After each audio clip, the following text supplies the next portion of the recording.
Hey, this is Gary. This is Mike. And Daniel. We're not professionals. We're just three addicts sharing our experiences, strength, and hope regarding recovery. Having had a spiritual awakening as a result of these steps, we tried to carry this message to other addicts and to practice these principles in our lives.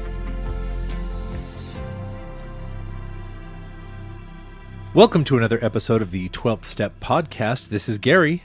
This is Mike. And this is Daniel. All right, guys. Have a fun topic to discuss tonight. This one brought to us by our very own Daniel. Yeah. You're on a roll, buddy. I'm on a roll, all three. So, what we're going to discuss on this episode is that false pleasures do not equal well-being. Mm-hmm. We're going to define those terms a little bit as we get into this. But I think that there is something here, and I think it's important to keep it in mind. False pleasures does not equal well-being. Now, false pleasures get less pleasurable over time. And one way that I've always enjoyed thinking about things like that is it leaves me less than I was before. Yeah. It costs me more than it gives me. Classic acting out behavior. Yes. Exactly. It has a cumulative effect over time. Right. Mm-hmm. Now, that's not to say that they're not. I think it's very important to point out that there is a payoff, whether real or perceived, from these kind of behaviors. Otherwise, people wouldn't engage in them. Correct. Right. Okay, so there's some element of excitement or pleasure or fun or distraction, whatever it is, Right. and you have to acknowledge that as you kind of address these. But they, especially over time, they don't give back more than they take. Exactly. Okay, it's a short-term strategy kind of an idea. Well, yeah, I mean, as our collective counselor once described it, we have that dopamine spike. Sure. So let's say it spikes up to 20, but afterwards, it doesn't go back to 0, it goes to -5. Right. The next time it spikes, it goes to 15, but then it goes to -10. Uh-huh. And we're constantly trying to get up, and so it's still spiking, which is why we keep doing it, but it's dragging us lower. Right. The median is dropping. So Yeah. eventually, another way to think of it is that in the beginning you're doing it to feel good. Yeah. By the end you're doing it not to feel bad. Yeah, Right. yeah, because you're so low after that Yeah. you're wanting to do it to try to get back up to the median, and you just can't. Yeah. In fact, there's a whole idea about dopamine deprivation or Yep. dopamine Yeah. fasting, because your phone triggers that response Yep. so readily that everybody is just in this weird deficit all the time. Yeah. Right. All right. The other half that we're going to talk a little bit about is about well-being. And these are going to be activities that are going to give something more than what they cost you. Mm-hmm. Okay. It's kind of like the very opposite. And these things are going to be like physical, emotional health, hobbies, skills, relationships, creating things, these kind of things. So we have a little bit of experience between the three of us as far as recovery. So I'd like to kind of jump in and also these activities that have meaning. They're a good medium to long-term strategy, but I find that a lot of them require investment of time and effort. Right. Yeah. And so, you have things like, self-improvement kind of things, hobbies, developing relationships, physical, emotional health. These are all things that you do a little bit at a time. I like to think of it, a really good example is developing a new skill. Right. You got to get 10,000 hours into something to be really proficient in it. Yeah. Like learning a musical instrument, that takes time. There's not that immediate kind of gratification, but you do get that long-term meaning. So that's going to be our focus tonight. What do you think? Well, there's lots of thoughts that come to mind. I know that in my own experience, prolonged acting out behavior robbed me of many, many things that I used to enjoy to do and that I felt like I was even pretty good at. And that recovery then is an attempt to get my life back, right? To get back the things that I Right. was that used to be that brought me joy. And so I remember my worst day of acting out. I remember what that felt like, and I remember it was a prolonged day of acting out behavior. And so I know exactly what that means, that I was in search of literally the perfect experience, if you will. and was willing to spend whatever it took to get to that. And it pounded out all day to a point where I had reached a spot where, you're right, the more I gave to it, the less I was actually getting in return. And I went home tired. I just went home tired, and I'd spent a lot of money, and I'd done a lot of stupid things, and I was just tired for it. And I never got the satisfaction out of that. So I remember that. I also remember a day in my recovery where I sat down and started to put together a list of the things that I knew that my addiction had robbed me of. Relationships, hobbies, to mention a few. So it was nice to put those things down on a piece of paper and say, I want to do that again. I want to go here and take care and do that.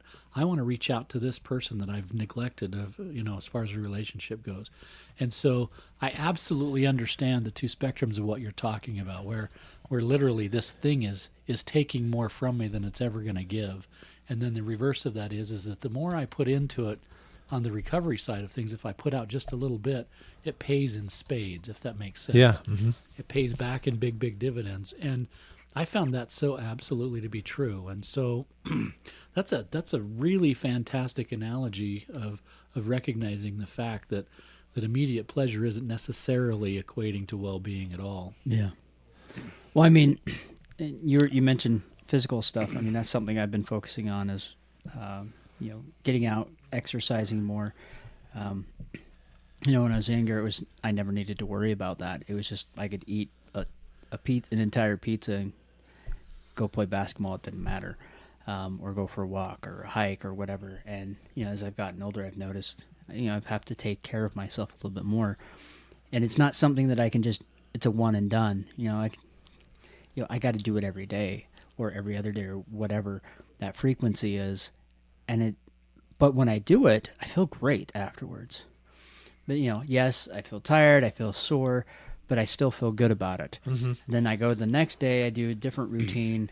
I get that same, enjoyment. I'm feeling good, but it's the exact opposite of when I acted out because it's a slow, gradual decline. But I'm not going into the negative. Mm-hmm. It's just like, okay, I'm tired for the day. I've depleted my energy reserve, but I'm not feeling like garbage afterward, and I'm just excited to do it the next day.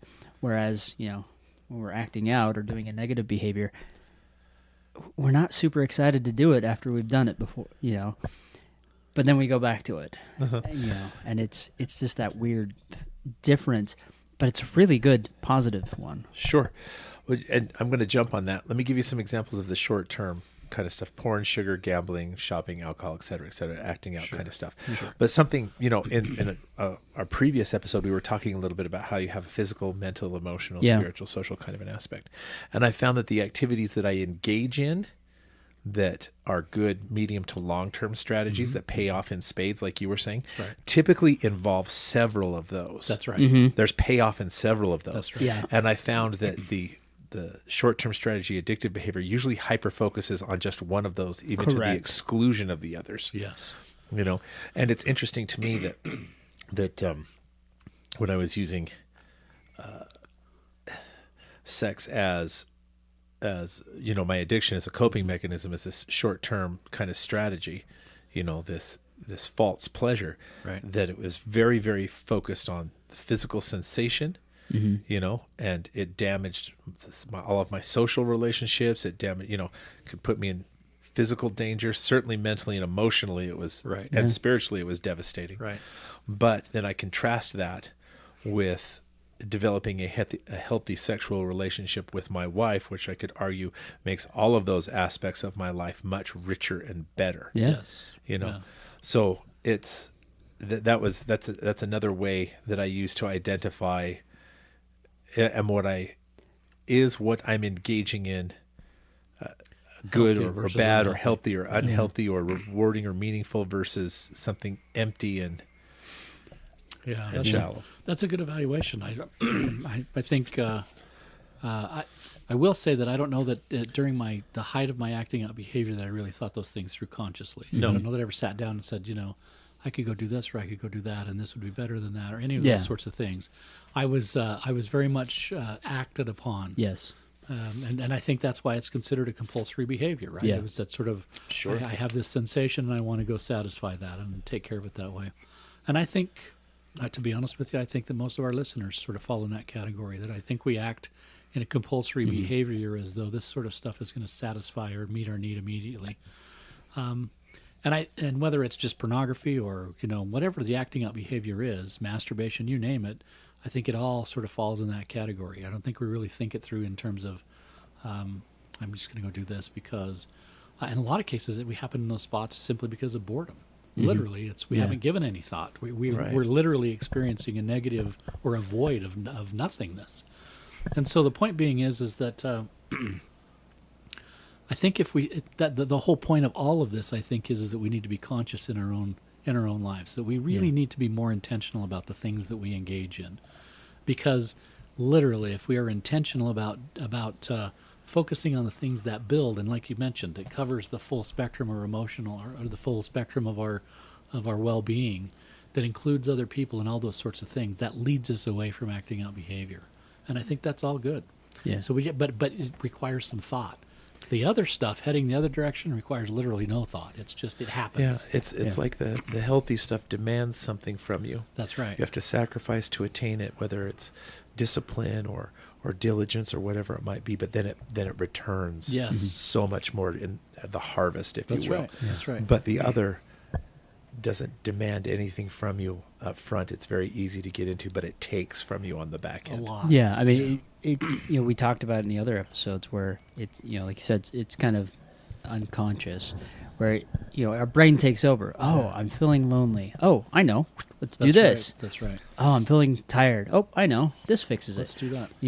Because our brain, it doesn't mean to be naughty, as you called it, but it's trying to find the quickest solution to solve That's right. whatever pain or just disharmony that's in our ecosystem. And so it jumps to that.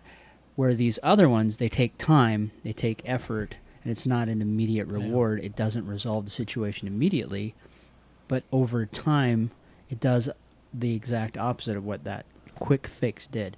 It definitely improves. The more active I am with friends and family and stuff like that, the less likely I am to go to those things because it has a longer effect. Yeah. Like I said earlier, it has a slow burn in that decline, and it could last days. One of the greatest lies of all of this too is that what I'm engaging in is not hurting anyone else but me. Oh yeah. There is no more of a giant lie that exists out there in this universe than that. Yeah. And so this idea that, well, maybe I choose to just veg out, or maybe I choose to act compulsive in some compulsive behavior, maybe I choose to do this, and the only one who's really hurting is myself. There's no question about it is hurting yourself, but it's also hurting those around you, and it's also hurting, and it's hurting us in ways that we can't even comprehend or measure. Yeah. And so, even if it's just damaging a relationship, it's that failed opportunity. My own experience, I remember missing children's birthdays. I remember missing anniversaries. I remember missing important, significant things in my life because of acting out behavior, or at a bare minimum, being there, but not really being there. If that Right. makes sense. That's missed opportunity. Yes. So. Yeah, I mean, just looking at the brief list we have here, I mean, even shopping. You'd think, oh, yeah, it's not a big deal, but now you have credit card debt or other debts that are now affecting your spouse and your kids because maybe you won't have enough money to pay, do birthday presents. Or a house full of junk. Or you have a house full of extra stuff. In the moment, you feel good. But then when you get back, like, oh, man, why did I do that? Right. What am I going to do with all this stuff? Or how am I going to pay my car payment or whatever? Retail therapy was definitely something that I tried to use to counteract that. And unfortunately, it just made things worse. Because then you feel bad again. And then what does your brain do? Oh, let's go there. Yep. So it's really crazy how twisted this negative side gets. Yeah. Where the other way, it takes effort. It really does. It's not like your brain defaults, hey, let's go hang out with my buddy. Let's go play pickleball. No, I don't want to be out in the heat and running around. I think the thing about this too is it's both ways is exponential, right? Yeah. In a negative side of things, a very little effort creates a huge amount of Correct. damage, Yes. collateral damage. The other side of it is that very little effort on that side creates a huge amount of positivity in your life as well. Yeah. So it's exponential in every one of these cases. So it extend a little bit of effort here in this particular way, and it means all the difference in the world. Or extend a little effort in this particular area, and it means all the difference in the world. Yeah. So that's the interesting thing about this is it pays or costs in big ways. Mm-hmm. Yeah. Agreed.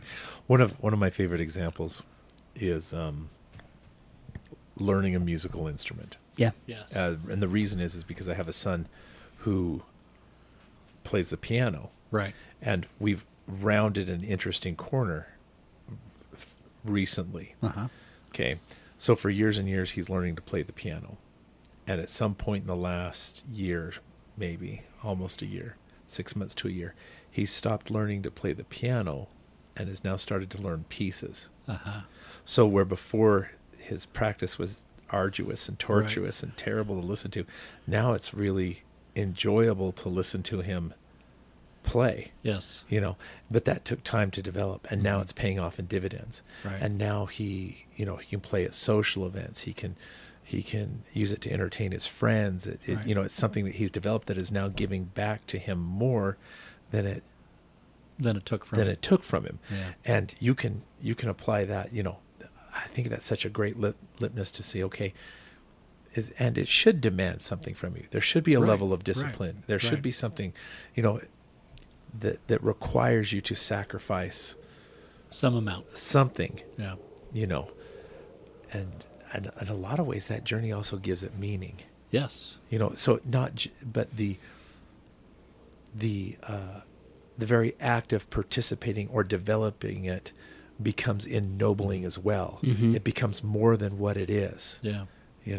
And the reverse is true of all this other stuff. It actually becomes, it takes everything. That's It just right. takes and takes and takes and begins to take things from you that have nothing to do with it. That's It right. starts robbing other That's right. aspects of your life. Interesting thing about the things that you build is that these things are mine, right? I mean, at the Yeah. end of the day, you consider yourself, I learned to play the piano, Yeah. right?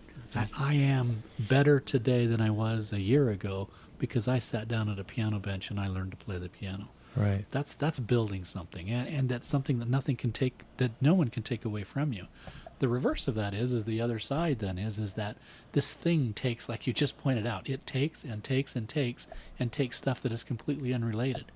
It's not giving anything in return, No. but it's taking a whole lot more than it should. Yes. I mean, what does our combined therapist said? If you stay in this addiction, you're either going to end up in That's jail right. or Dead. or dead. Yeah. It will rob you of your life, really, That's right. if you let it go. This is the only space I know of that 1 + 1 does not equal 2. Yeah. This is 1 + 1 = 200,000 or 500,000. Do you know what I'm saying? Yeah. It Yeah. just exponentially it feeds on itself in a way that is so negative that we can't really comprehend how bad it grows out of proportion.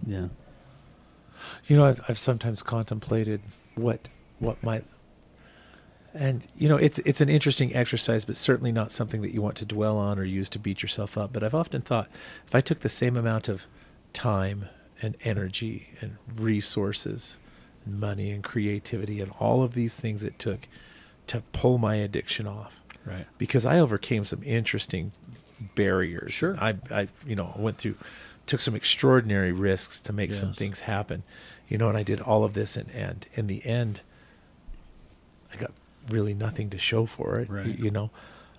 Well, okay, I'm going to put a pin in that, and then I'll come back to it. Sure. But if I had taken all of those resources and applied it to something else, I could have gotten a degree in anything that I wanted in any school in the world. Absolutely. And completely mastered something. This reminds me of a question from Patrick Carnes in one of the books. Yeah. We asked the question in a large crowd of addicts, or, were you a good addict? Yeah. And of course, everybody chuckles, because every one of us think about those the miraculous things, the hoops that we jump through to keep these things secret, to keep these things away from everybody else, to think that we were lying to the whole wide world and no one knew or whatever. That's what that reminded me of. So let me go back to where I said I'm going to put a pin in this.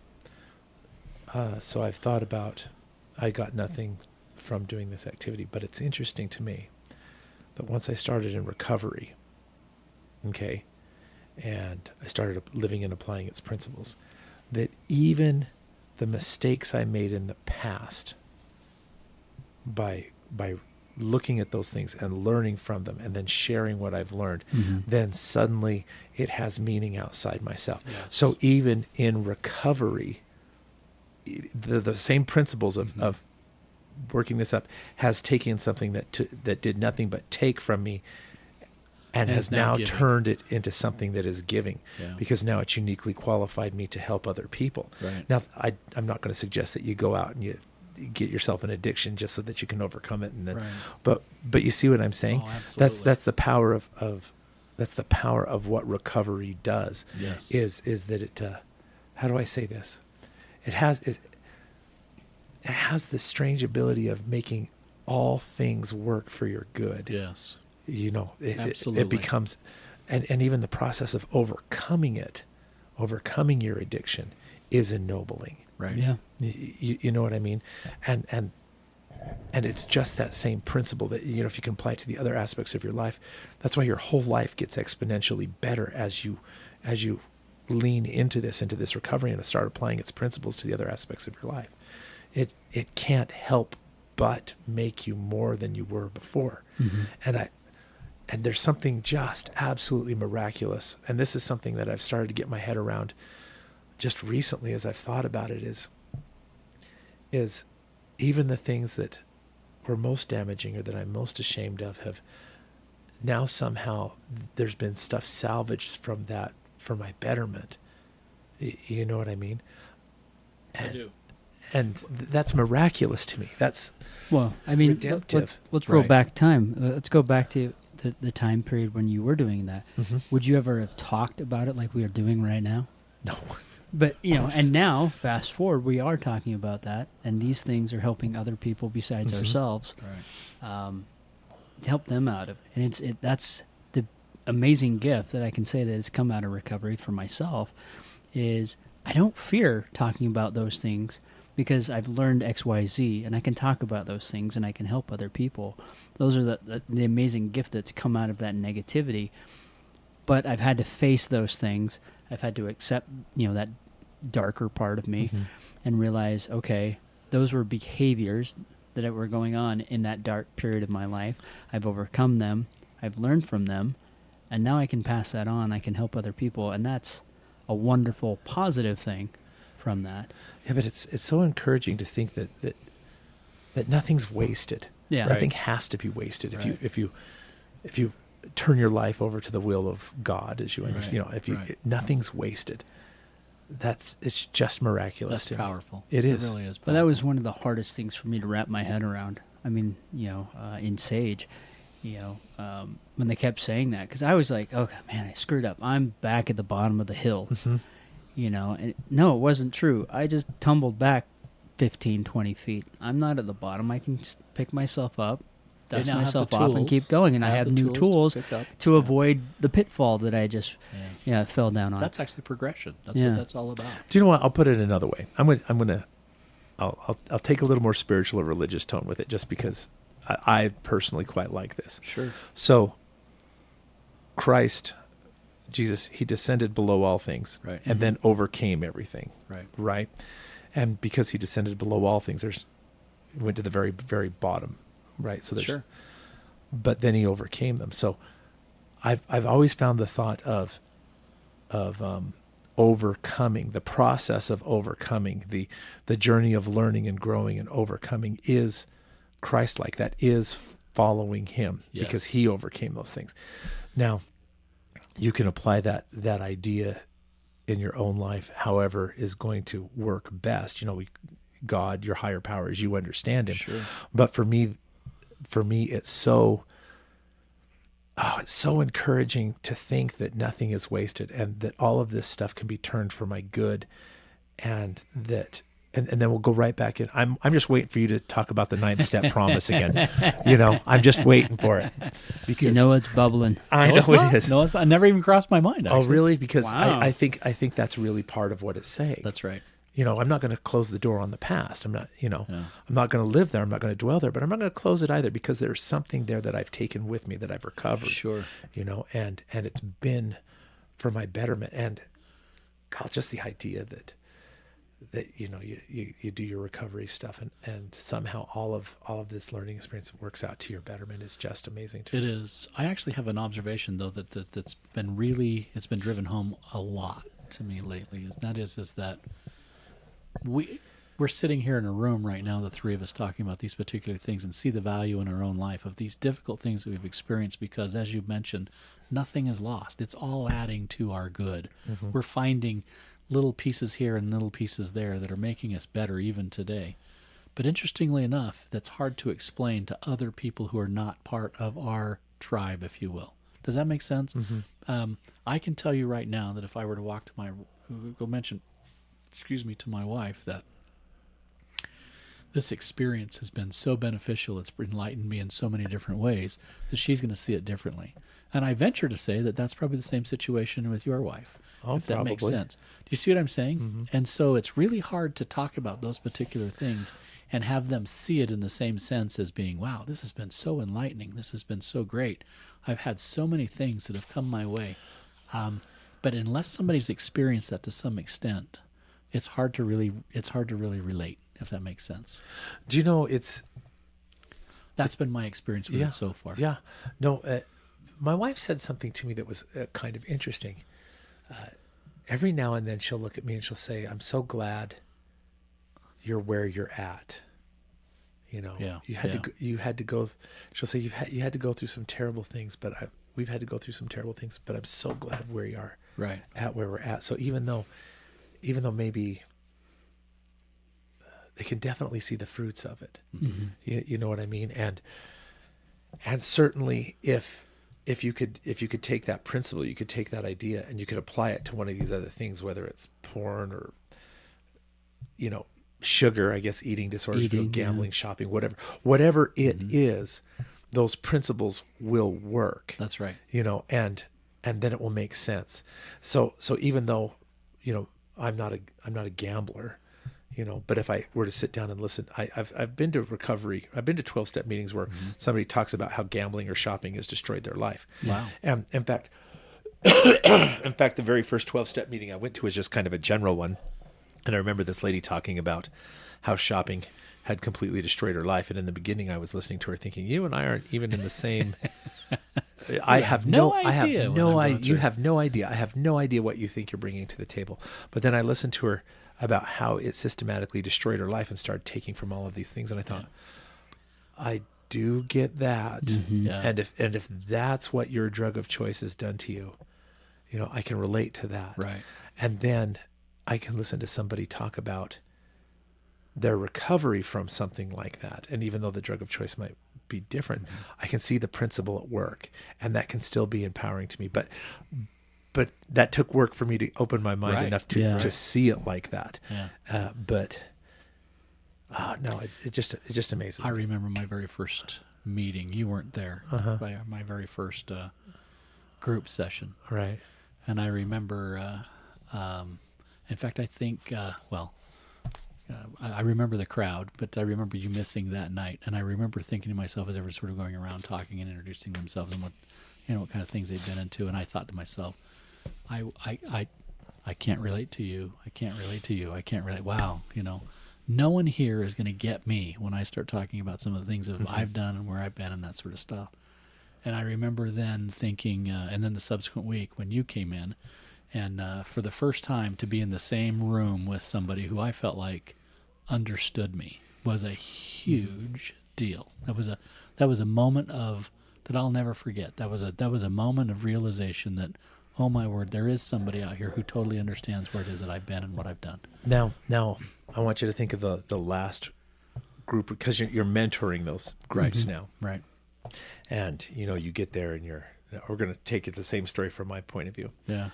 because I was in the same place you were at one time. Right, And then right. when I came into your group and I looked around and I shared my story and I listened to the other people's story, and by that time I could look around and say, I can relate to that with you. I can relate with you. I can relate with you. I can relate with you.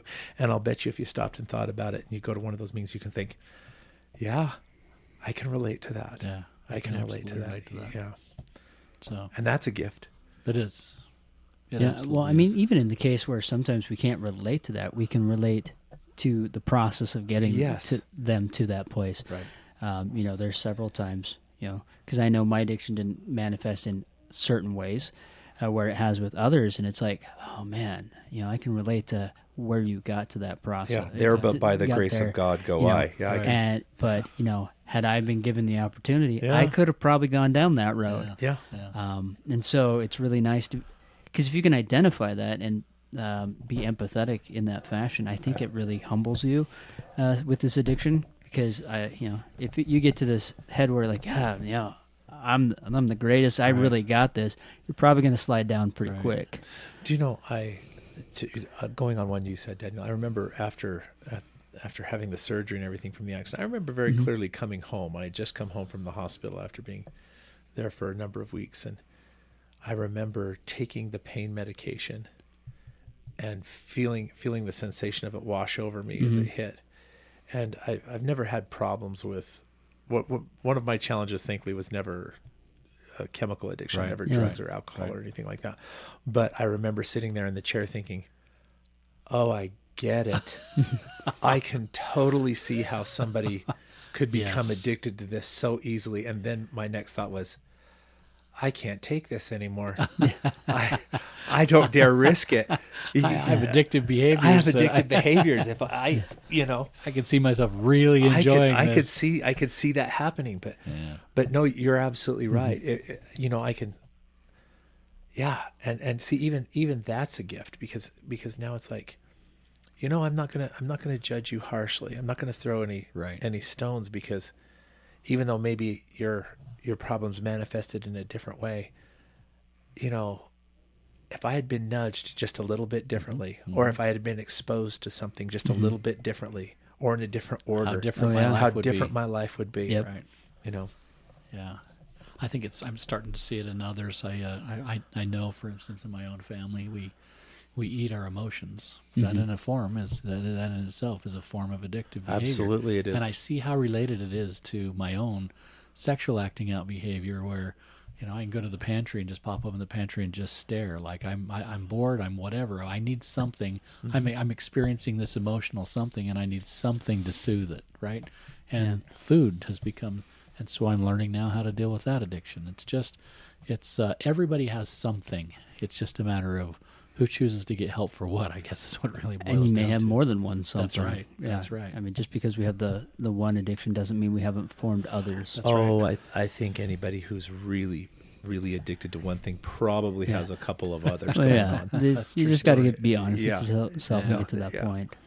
So, Those things go so hand in hand. Oh, yeah. And then it's that same thinking that runs underneath it. That's right. In fact, we were talking about in a previous episode how, I had started this weight loss thing, and what really sold me on it was it's like, oh, they're using all these same recovery principles about thinking errors and, Right. cognitive behavior triangles and all the same tools. And man, even the tools that when you get the urge, it's the same, support Yeah. system's the same, all of it's the same. Reach out. Yeah, reach out, do this, do that. But it also brought home the point. It's like, oh, if that's true, then it's got to be the same kind of thinking applied differently that gets people into those kind of problems, whatever it might be. And see, and with that little piece of wisdom, then that opens up. I can relate to a lot. yes. That's right. Okay. Suddenly okay. it makes me much more empathetic to anybody who's dealing with food-related issues, phones. My goodness, Yeah. I can empathize with. I watch my own children, or I watch others who just can't put the silly thing down, and realizing those things are just so overlaid on top of each other that I totally understand. Right. Yeah. I totally get it. But if we don't get into that place, then it's easy to jump to anger. Sure. Which could be a compulsory thing too, and then we're just pushing them for deeper into that rabbit hole on those. I've talked to several other people where they're frustrated with their spouse or their partner that is eating, and instead of coming at it from an empathetic angle and being kind, realizing, oh, they're in their addictive cycle. What can I do, to help? ease their burden or help? They react in a negative way.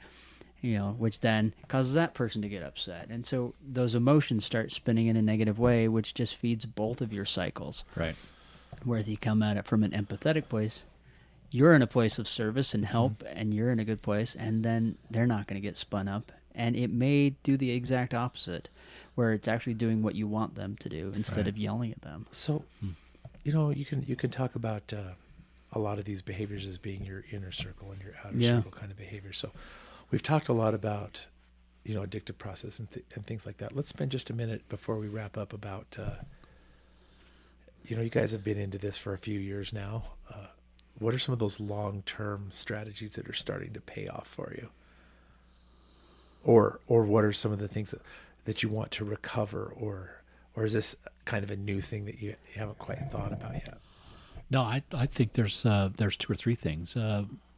First and foremost is a spiritual side. I'm interested in so much of this addictive behavior came with so much guilt and shame and angst about my relationship with a higher power that I felt like that was damaged. And so for me, that's a focus for me now, where I want to make certain that I have a relationship with my higher power in a meaningful way, in an absolute meaningful way. So that's critical. Then the other thing is relationship with my family. And I'll talk about all this as though it's relationship oriented, because I think it is.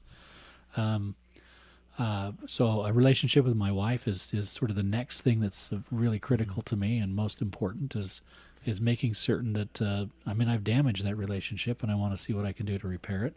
A relationship with my children. My children are all older now, and adult children, and I got to tell you, parenting adult children is different. Yeah. It's challenging. And it comes with a whole bunch of unique challenges that I just didn't anticipate.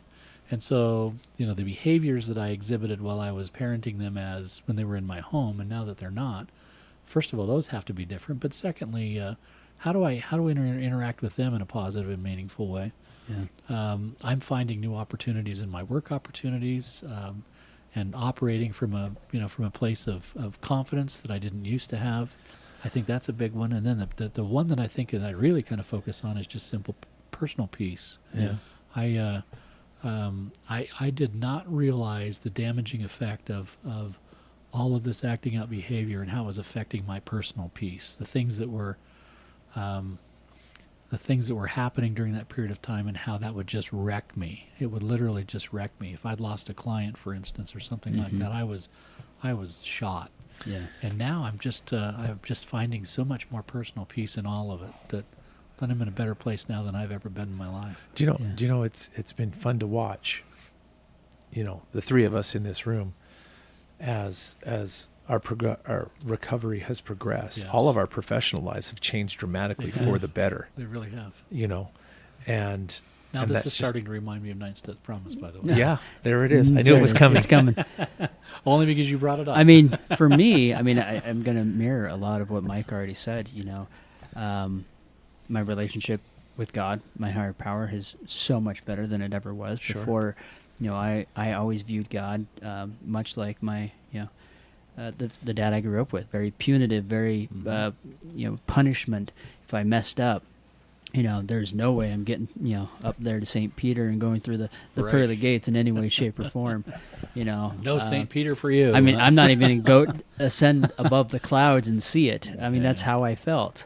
I related myself a lot of the times, one of those toys on the island of misfit toys. That's where I was stuck. Yeah. I don't feel that way anymore. I know I have value. I know I have worth, and my relationship is so much better with God. Not only that, my relationship with my children is beyond what I expected. Even over the last few weeks, that has improved and become better. Yes, I'm divorced, but I hope that my relationship with my next spouse will be something that I've always wanted. It will be that way because I have the tools. I'm in a better place so that I can make that happen. Work, we've already mentioned that. Work is the best it's ever been. In the past, if something went wrong, it was like, a bomb went off and it was the end of the world. Now, something happens. Okay, I made a mistake.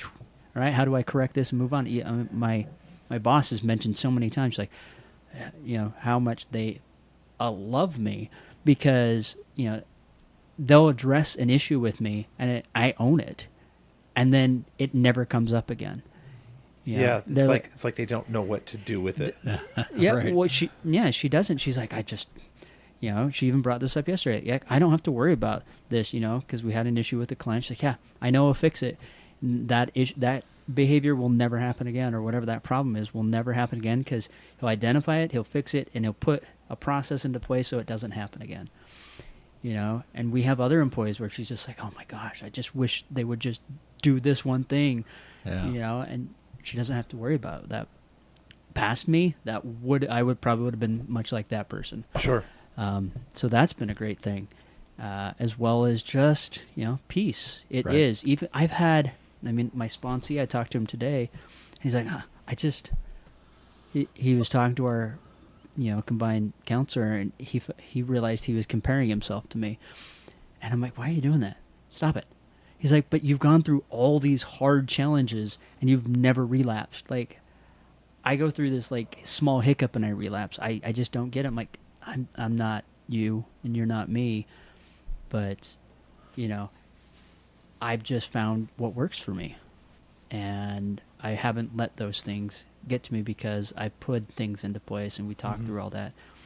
And it's been nice because looking back, like, yeah, I went through a lot of stuff those last 4 years, and every one of those moments or things I could have chosen to relapse. Yeah. And everyone probably would have said, all right, yeah, okay, I can see it, but I chose otherwise, because that's not an excuse to relapse. But it's just so much better, looking backwards, because like those big things are just really small things. There's so many other things I could worry about that have more meaning. My relationship with my kids is more important than the mistake I made with a client yesterday. So Life's good. It is. is good. It really is good. Good topic. Yeah. Good discussion. All right. Well, it's about that time. All right. Remember, guys, nothing's wasted. No, nothing is wasted at all. No. Focus on the positives and those things in the outer circle that really bring you joy and happiness, because you'll realize that the lasting effects of those is much longer than the negative. Yeah. Daniel, another great subject. Thanks for the suggestion. Yeah, that was great. Fantastic. If any of you listening have an idea for a subject or question, or please send it to us. Reach out. Right. We'd love to hear it. Love to talk about it. Yeah. This discussion lends itself very well to my sign off. Yeah. Do the work necessary. No, I was going to say, let's start with your sign off. Go ahead. Do the work necessary to find the peace that recovery can bring. That's so relevant based on what we Yeah, just talked absolutely. I guess I'll go next. This All is right. Gary saying, do the next right thing. And this is Daniel saying, find humility in your recovery. Thank you for listening to the podcast. If you like this episode, please give us a 5-star rating on iTunes, Spotify, or wherever you find us. As a fellowship of recovering addicts, Sex Addicts Anonymous offers a message of hope to anyone who suffers from sex addiction. Check out saa-recovery.org.